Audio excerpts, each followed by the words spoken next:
Hello friend, Philip coming to you from Chiang Mai in northern Thailand, and today I have letter number 29 for you of the Unleash Your Spirit Transformational 2024 project. Letter 29 is called Using Karma Intelligently. Dear friend, today's letter centers around a big event in my life and how I reacted to it. Being human is not always easy, and sometimes big challenges come our way, and then it's all about how we react. I mentioned at the outset of the year in the first letter that as an educator, I know one of the best ways we learn about life is to hear the stories of other people's experiences, not just from the contents of books or curriculums or what the plethora of experts tell us to be true. Often it simply is not true. As you listen to the story and then how I reacted to the situation, take time to reflect upon your own reactions to listening to this story. Towards the end, I will talk specifically about how we can use karma intelligently, but I'm sure you will have reflected upon that by the time you get to my thoughts on it. As ever, apply what you hear from me to your own life to learn your own lessons. A working holiday that does not go according to plan. Krabi province in the south of Thailand is about 1,500 kilometers from where I live in Chiang Mai in northern Thailand. Many people think it's the most beautiful of all the provinces in a seriously beautiful country. As it is a coastal province, there are plenty of stunning beaches and islands for tourists and travellers to visit. Less known about, and thankfully, much less visited, is Krabi town itself. The slower paced travellers get there, but tourists give it a complete bypass. In my 33 years of living in Thailand, I have been to and stayed in over half of the nation's 76 provinces, and Krabi town is my very favourite provincial town. The travel buzz I always get when out and about is at its buzziest when I'm wandering around this town. So there's your travel tip for Thailand. Chiang Mai itself is a good 800 kilometres from the nearest beach. Since moving up to Chiang Mai in the mountainous north, away from Bangkok where I lived throughout the 1990s, and when I regularly went to the southern islands of Samui, Pangang and Tao, in their pre-mass development era, in other words, three total heavens all next to each other, I began turning my beach attention to the other side of the southern peninsula, to Krabi province. The reason was simple. It's a 2-hour plane journey from Chiang Mai to Krabi airport. Breakfast at home, lunch by the beach, or in Krabi town itself. In 2018, 6 years after starting to write my book, and with increasing frustration that my book was just not getting finished, I decided to take 2 weeks off, and I was going to spend the entire time in Krabi town. No beaches. My big plan was to finally get the book over the line, and being in such a soul affirmative place, doing my favourite activity of all, travelling, I felt I could complete my mission. My plan of action was simple, and I was going to love executing it. I would drink no beers at all so that I could get up nice and early each morning, enjoy a brilliant start to the day, and then set about a good 6 hours of writing from my waterside hotel with an epic view. I could then enjoy walking around the town an hour or so before sunset and dusk, taking photos and just thoroughly enjoying being in this fabulous town with its mix of modern and old and outstanding southern Thai food, which is known for its fiery nature. As is my wont, I would get up early each morning to enjoy the sunrises over what looked like a river but was really the sea, take a walk along the coastal path built for walkers and cyclists, use the exercise equipment in the park at the end of the walk, breathe in the wonderful ocean air, walk back to my seaside hotel for a shower, have a proper English breakfast at one of my favourite breakfast places in the entire kingdom, and then be ready for writing. With a start like that to each day, how could I fail? Day one went to plan. But as I was sat enjoying my dinner at the seafood markets right by the sea, itself a tremendously buzzing place with outstanding freshly caught seafood and lots of happy eaters, a new place across the street caught my eye. Funny how life works, and this is where the karma started to kick in. It was a reggae pub, and on my previous trips to Krabi Town it was not there. Being as I love reggae, and it's been a central component to my whole life, I decided to amble over there after I had finished my yellow curry with crab and see if real reggae was being played. It was, and the music was sublime. There was a pool table. There were happy, friendly owners. The place was imaginatively laid out and decorated. It was my kind of place. My no beer plan was over on evening number 2.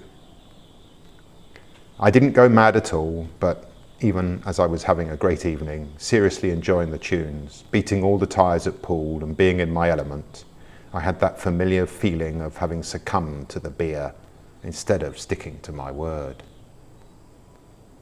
I should provide context. Since 2008, when I had my first natural healing experience to solve my back pains, which I wrote about in the first few letters of this series, I had dramatically reduced my beer consumption, but despite many efforts since, had still not been able to completely abstain. I had a great evening and then wandered back along the walkway by the sea to my hotel for my second night's sleep in Krabi Town. Instead of 14 nights as anticipated, this was to be my last night of the trip. The unexpected happens. Instead of waking up nice and early to take in the sunrise over the sea, I woke up a wee bit groggy, nothing too bad, but later than desired, so there was no sunrise or early morning walk. However, I was already looking forward to a top breakfast and a couple of cups of excellent Thai coffee. I took my shower, and after drying myself, my world and life took off in a completely unexpected direction. Typical in many Thai hotel bathrooms, there is a towel mat in the bathroom, but here the mat was just outside the bathroom door. As I stepped onto it with my leading foot stretching a bit as it was out of the bathroom, the mat instantly and effortlessly slipped forwards, and from waist height I fell downward, crashing to the shiny floor, pelvis bone first. It all happened in a whir. A rather foreboding pain immediately made itself known to me, something I'd never experienced. It was suggesting to me that something not mild had just taken place. I found it difficult to move, but I managed to get up, put some clothes on, and sort of drag myself down 3 floors of stairs to the reception. It was clear I needed to get to the hospital, and the girl at reception suggested I go to the main hospital for a better quality care. She organised me a taxi and off I went. Despite my pain, I now realised I was going to miss my top breakfast. What a bummer. Thailand and Thai people deliver. Now, I'm going to truncate the tale and just quickly take you through the day's events and then get to the main purpose of this letter.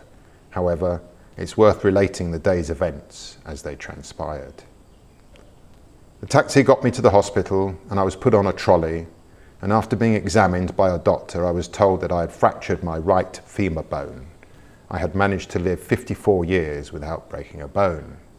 Until now. Ah, man, what have I done?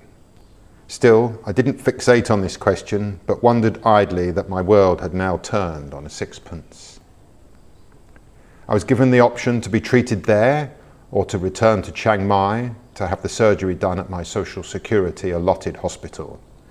I wanted to be back with my wife Air and get some sympathy and love, so I chose to do as they advised me and fly home. I now pretty much had to wait at the hospital all day, laying down on the trolley until the evening flight back home. I had plenty of time to ponder on my situation. I recall being phlegmatic and accepting of what had happened. The hospital staff did everything. They rang my hotel and asked the reception girl to pack my bag from my room and bring it to the hospital. She did that later in the day after her shift was finished. The hotel waived any further room costs. Somebody at the hospital rang AirAsia and changed my flight for me. They fed me lunch. Late afternoon, an ambulance took me to the airport. The hospital gave me some painkillers before leaving so that I could be handled into the ambulance and onto the plane. We arrived at the airport departures area. The nurse went inside the building with my passport and ticket and presently came back with my boarding pass. The ambulance then went airside and took me directly to the plane, but on the opposite side to where passengers always embark. It was as if I was in the food truck. They got me onto the plane, and as I looked down the plane, I saw that it was completely full. Everybody was waiting for me. Ooh. They had given me seat number 1C to give me room to keep my legs straight. 2 hours later, we arrived at Chiang Mai Airport, and I was met by my wife, who I was really glad to see. I had, of course, phoned her during the day to give her my unexpected news, and an ambulance which took me straight to the hospital. They got me out of the vehicle and into the emergency room. I only waited about 15 minutes or so before a doctor came to my side. He looked 40-ish, immaculate in presentation, but he looked tired, as if he'd had a long day's shift tending to lots of accidents. However, his demeanour and way of speaking made me feel super relaxed and confident in his charge, and he explained my options to me. There were 2 kinds of surgery or no surgery, but I would have to be in a cast for a few months to wait for my body to heal itself naturally. I went with his advice, and he told me that he would be my surgeon and this would happen the next day. I thanked my lucky stars at getting somebody who I knew in my gut was going to be a top surgeon looking after me. And he was. It also turned out he was one of the directors of the hospital. Something like 10 days later, I was allowed to go home. I had my own room to stay in at the hospital. My lovely wife stayed with me every night, and the nurses were ace. And if there was going to be a best time to have this accident, it was now, because the World Snooker Championships were on, and I love watching snooker. I won't explain all the less savoury bits of my recuperation, but suffice to say, I just bided my time and accepted it all. Friends came to visit, and one did a Reiki session on my leg, so perhaps that helped it heal so well, as it indeed did in the coming weeks. I also ensured I had a positive spirit and avoided complaining. I then had to build up my muscles and learn to walk again. Assessing what to do using an understanding of karmic law. What I really want to talk about is how I reacted to the whole situation. It's so easy to feel sorry for oneself when bad things happen in life, but at no point did I feel this way during the day or during the coming days and weeks of recuperation and rebuilding myself. I just fully accepted what had happened as part of the travails of life, and my innate sense of Aries impatience never kicked in during that long day laying on the trolley at Krabi Hospital. I also fully accepted all the inconveniences during my stay at hospital, including my first ever experience of a catheter, which I plan to never, ever have again. Since nothing like this had ever happened to me before, it was not certain how I would react. But living in Thailand for so many years has given me a lot of what I call Buddhist training. One of my many life mottos, learned from living in this Eastern, slower-paced Buddhist nation, is always expect the unexpected. And linked to this is that it is very much to our advantage to learn how to do radical acceptance. By radical acceptance, I mean completely accepting what cannot be changed. Which, of course, is a challenge when we don't like what has happened to us. This is using the understanding of karma intelligently because, unlike man-made law, karmic law is incorruptible and non-negotiable. It is impossible to destroy or eliminate energy. We can only direct or redirect it. We can change it, accept it, fight it, transfer it, transform it, but we cannot get rid of it. This is why those who kill their perceived enemies, or who, if in government, seek to commit genocide on a whole people, will never escape their karmic dues. They think they've got rid of the person that they hate, but they did not kill the energy of their hatred, nor of their action in killing, and now they have their conscience to handle. Karma is, in a nutshell, the flow of energy, and the flow of energy is life and all that happens in life. My observations of human life, in particular in the Western world, tell me that an understanding of how karma works, and therefore how life works, is a rare thing to be seen. The effect is felt and dealt with instead of looking at the reason for the effect and tackling the reason.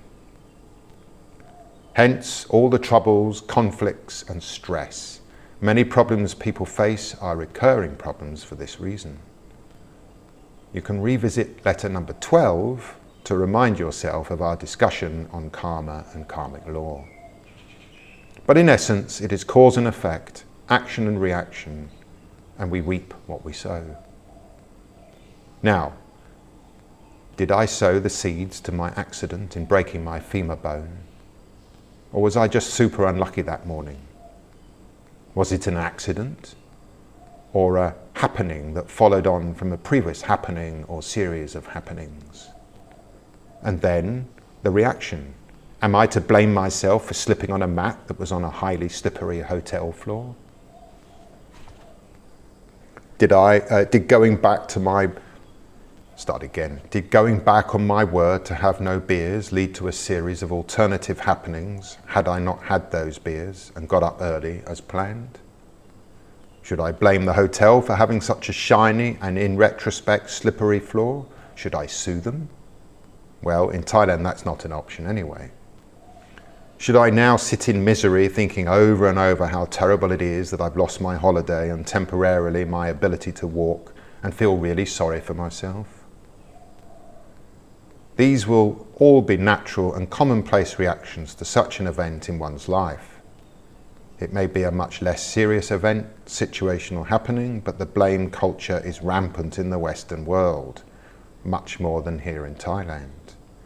So, bearing in mind karma is cause and effect, reaping what we have previously sown, how am I to react to my misfortune intelligently? As I did. Hence, me relating this tale for you. And I would like to ask you to just pause for the moment and think about things. By blaming or even suing the hotel, how do I make things better for me? By blaming or feeling sorry for myself, how do I make things better for me? Is it easy to follow a no-blame approach to life when things go wrong?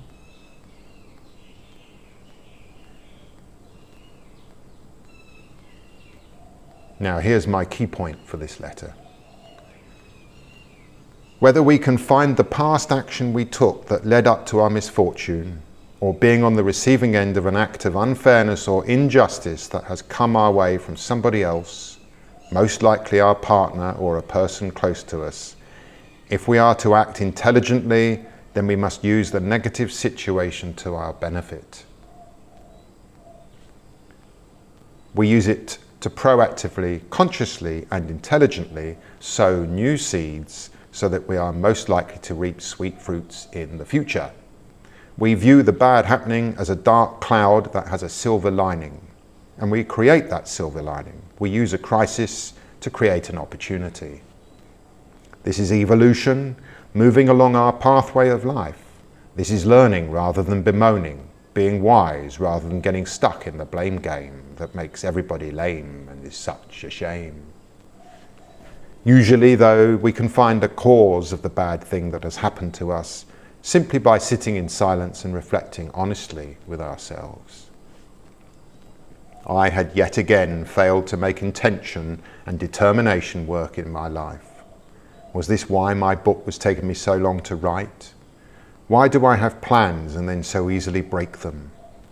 Perhaps this is a good thing sometimes and a bad thing other times, and I just need to be better at discerning when to stick and when to bust. Perhaps I had been completely overusing my brain and not working smartly enough, and my body and the universe conspired in a way to slow me down, to give me time to recuperate, rethink things, upgrade my relationship with life, and to then take proactive, conscious actions to help me live even more intelligently. For I am an intelligent and usually harmonious being. I'm not beating myself up for the sake of it, but there is never no room for improvement, and I feel this is an inherent part of evolution in life. Perhaps I could not know for sure, but the point here is that we take the bad shit that comes to us in life as an episode of learning.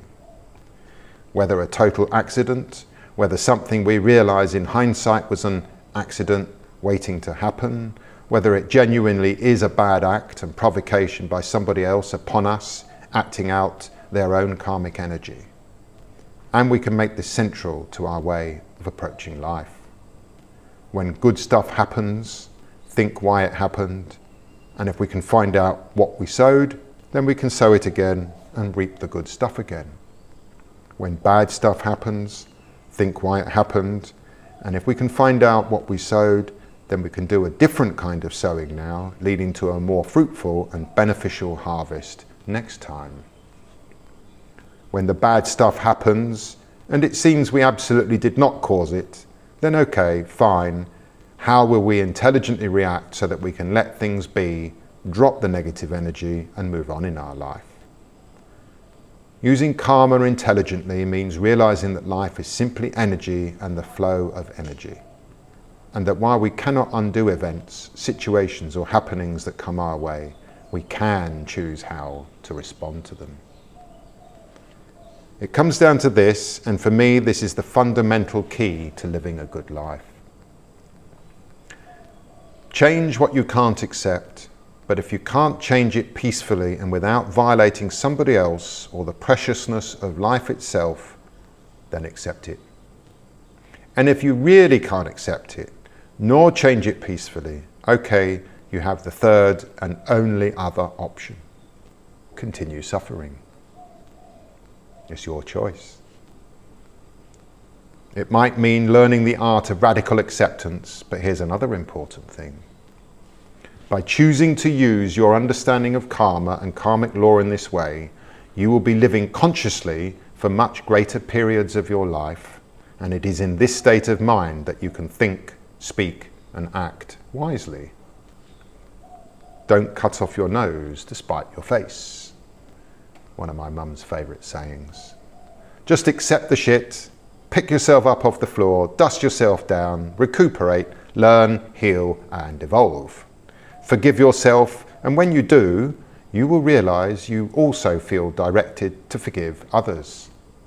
Being human is a real test, so let's be easier on ourselves and on everyone else. Then you start feeling immense well springs of gratitude flooding your consciousness, because now you see life for what it is, an unfolding journey which is a full-on miracle with a few challenges and bad bits coming our way from time to time. Living by using karma intelligently puts you in charge of your own life, health and destiny, and your relationships. Less bad stuff happens. Yes, we reap what we sow, but much more important from our understanding of karma is to reflect upon what sowing we did in the past and what sowing we are doing today. And never forget that you only ever get to live life today. Until next week, have a fabulous, karmically intelligent time. Bye-bye.